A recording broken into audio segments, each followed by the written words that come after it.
Sir, உங்களை மாதிரி ஆளுங்க இந்த மாதிரி இடத்துக்கு வர்றது எனக்கு என்னமோ சரியா படல சார். நாராயணா, குடும்பத்தை காப்பாத்துற பொறுப்புல இருக்கிற பிள்ளைங்க பிரச்சனைகள் அதிகமாயிட்டே வருதுன்னு எதையும் கவனிக்காம விட்டுருவாங்களா? இவனை கோர்ட்ல ப்ரொடியூஸ் பண்ணணும். இல்லன்னா பொண்ணோட என்கேஜ்மெண்ட்டை வச்சுக்கிட்டு நான் இங்க வந்திருக்க மாட்டேன்.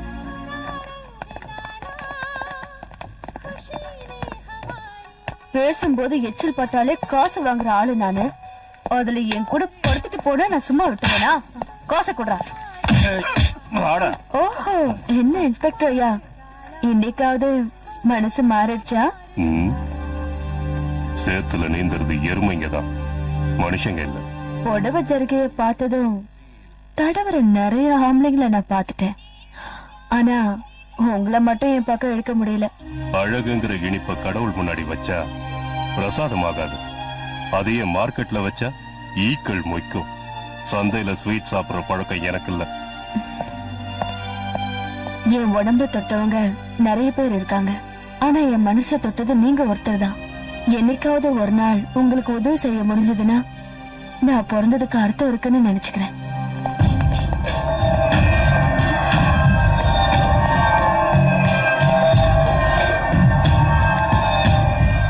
Excuse me sir.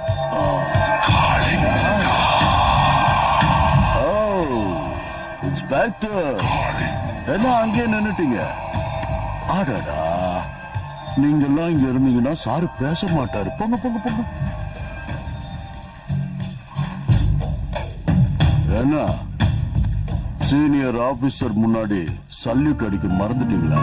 நான் சல்யூட் அடிக்கிறது யூனிஃபார்ம்ல இருக்கிறவங்களுக்கு தான். இப்போ உங்க உடம்பு மேல யூனிஃபார்மும் இல்ல, நீங்க இப்ப பண்ணிக்கிட்டு இருக்கிற வேலைக்கு சல்யூட் அடிக்கணுங்கிற அவசியம் இல்ல. கொழுப்பு ஜாஸ்தி ஆச்சுன்னா தண்ணி இல்லாத இடத்துல குழி தோண்ட வேண்டி இருக்கும். என்ன புரிஞ்சுதா? இஷ்டம் இல்லாம இந்த இடத்துக்கு வரதை விட கஷ்டமான அந்த இடம் எவ்வளவு மேல்.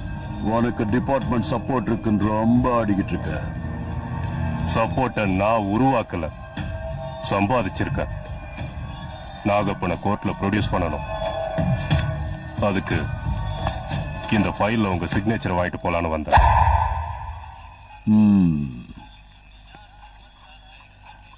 இன்னில இருந்து உன் கழுத்துக்கு நேர கத்தி இருக்குன்னு நினைச்சுக்க. வேலையில கொஞ்சம் அப்படி இப்படி சாஞ்சா கூட. நான் வேலைக்கு சேர்ந்ததுல இருந்தே சாகடிக்கிற கத்தி என் கழுத்துக்கு நேரதான் இருக்கு. அது துரு புடிச்சு கூர்ம மழுங்குமே தவிர தப்பு பண்ணி என்னோட கழுத்துக்கு வரவிட மாட்டேன். வர நீங்க இவ்வளவு பெரிய ஆபீசரா இருந்தோம் இந்த ஆளை உங்களால ஒண்ணுமே பண்ண முடியாதா? முடியும். அதுக்கு அவன் ஏதாவது ஒரு தப்பு பண்ணணும், இல்லன்னா தப்பு பண்ண வைக்கணும். நான் காளிங்க, மூச்சு விட்டா விஷம், சுருட்னா சாவாளிங்க.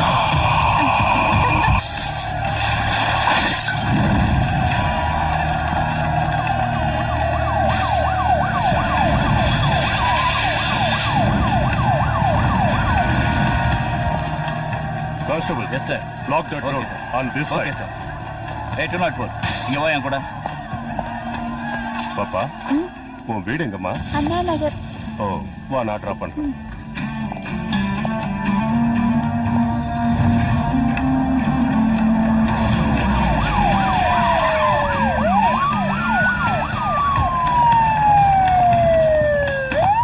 சார், எங்க சார் புறப்பட்டீங்க? சிங்காரத்தோப்பு ஏரியாவை செக் பண்ணலான்னு போயிட்டு இருக்கேன் சார். இங்க இவ்வளவு கரெக்டா நடந்துட்டு இருக்கும் போது அங்க போய் என்ன பண்ண போறீங்க? அங்க நான் போய் பாத்துக்கிறேன், நீங்க இங்கே இருங்க. Okay sir. Sir, if you don't mind, ஒரு சின்ன பொண்ணு என் வண்டியில இருக்கா. பாவம் இந்த கலாட்டால சிக்கிக்கிட்டா. அவளை அண்ணா நகர்ல டிராப் பண்ணிடுங்க சார். சாரி, அனுப்புங்க. Thank you sir. வாமா, வா.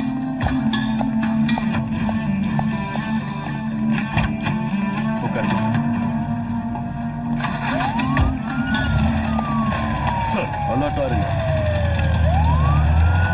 யாரு கலாட்டா பண்ணாலும் அவங்கள வேன்ல. Okay sir. அண்ட் ஏய் நில்ல, சிட்டில கர்ஃபியூ இருக்குன்னு உனக்கு தெரியாது?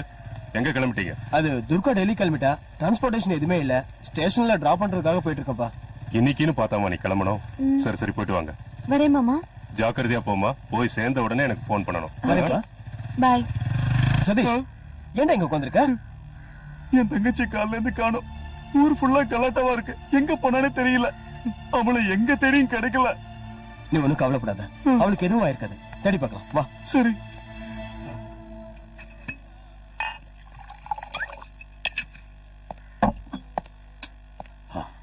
வாங்க இன்ஸ்பெக்டர் வாங்க.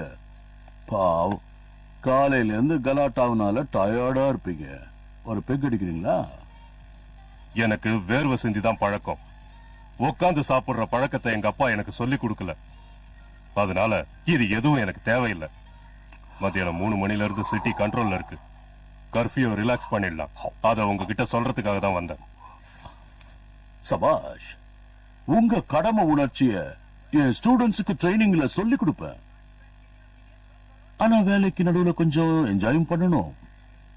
பொறுப்புள்ள அதிகாரிங்க வேர்வை சிந்தி தான் உழைப்பாங்க. ஆனா ஏனோ தானோன்னு வாழ்க்கை நடத்துறவங்க ஜாலிங்கிற பேர்ல குடிச்சு மூளைய மழுங்கடிச்சுக்கிறாங்க. நீ தப்பா புரிஞ்சுக்கிட்ட சத்யராஜ்.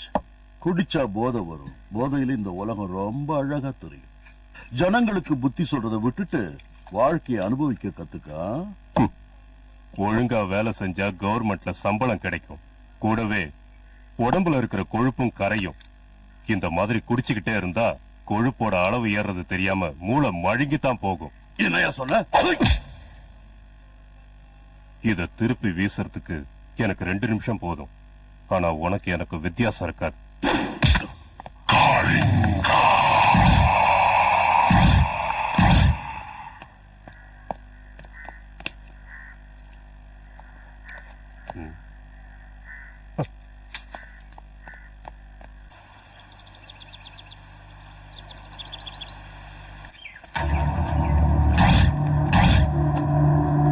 சார், ட்ரெயினுக்கு அடியில மாட்டினால 2 துண்டாயிடுச்சு. Very sad.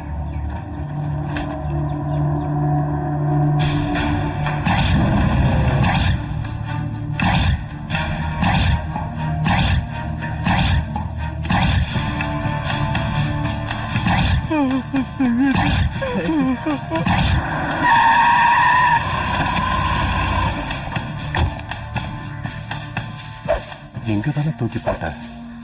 எஸ்.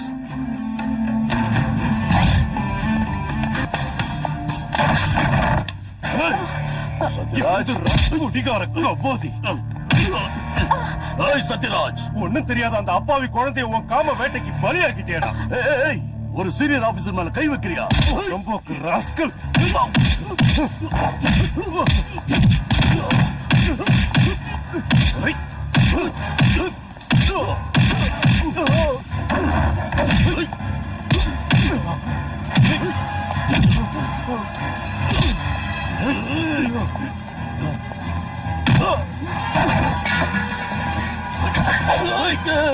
தயவு செஞ்சு உன் காலை பிடிச்சு கேட்டுக்கிறேன். என்ன ஒண்ணும் பண்ணிடாத. நான் ஒரு சீனியர் ஆபீசர். 2 பேரும் ஒரே டிபார்ட்மெண்ட்ல இருக்கோம். தெரியாம தப்பு பண்ணிட்டேன். தயவு செஞ்சு என்ன மன்னிச்சு. நடிக்கிறியா? ஏய், இதே மாதிரி தான் அந்த சின்ன குழந்தையும் என்ன விட்டுருங்கன்னு கெஞ்சி கதறி இருப்பா. சொந்த பொண்ணையே காம வெறியில பாக்குற ஒன்ன மாதிரி ஆளெல்லாம் உயிரோட விடக்கூடாதுடா. யாராவது ஒரு அடி முன்னாடி வந்தீங்க சுட்டு பொசுக்கணும். ஏய், யாரும் முன்னாடி வந்துடாதீங்க. அங்கேயே இருங்க. விட்டு சத்யராஜ். இது வரைக்கும் நீ யாருக்கிட்டெல்லாம் உன்னோட கௌரவத்தை காட்டிக்கிட்டு இருந்தியோ அவங்க முன்னாடி உன்னை கொண்டு போய் நிறுத்தண்டா. வாடா. அங்க பாருடி, நம்ம இன்ஸ்பெக்டர் கையோட எடுத்துட்டு போறான். அவன் எப்படியாவது எடுத்துட்டு போறான்.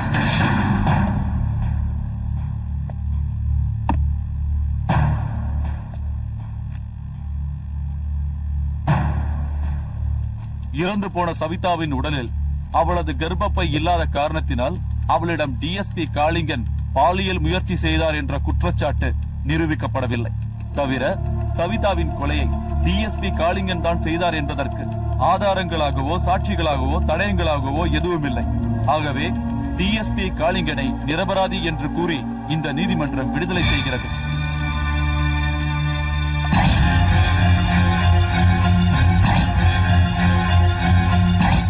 மேலும் சபார்டினேட் ஒருவர் தன்னுடைய சீனியரை கைது செய்வதற்கு அதிகாரம் இல்லை என்றும் இன்ஸ்பெக்டர் சத்யராஜ் டிஎஸ்பி காளிங்கனை கைது செய்தது குற்றம் என்றும் கூறி அவர் எத்தனை காலம் காவல்துறையில் நீதி தவறாமல் பணிபுரிந்த காரணத்தினால் அவருக்கு தண்டனை எதுவும் கொடுக்க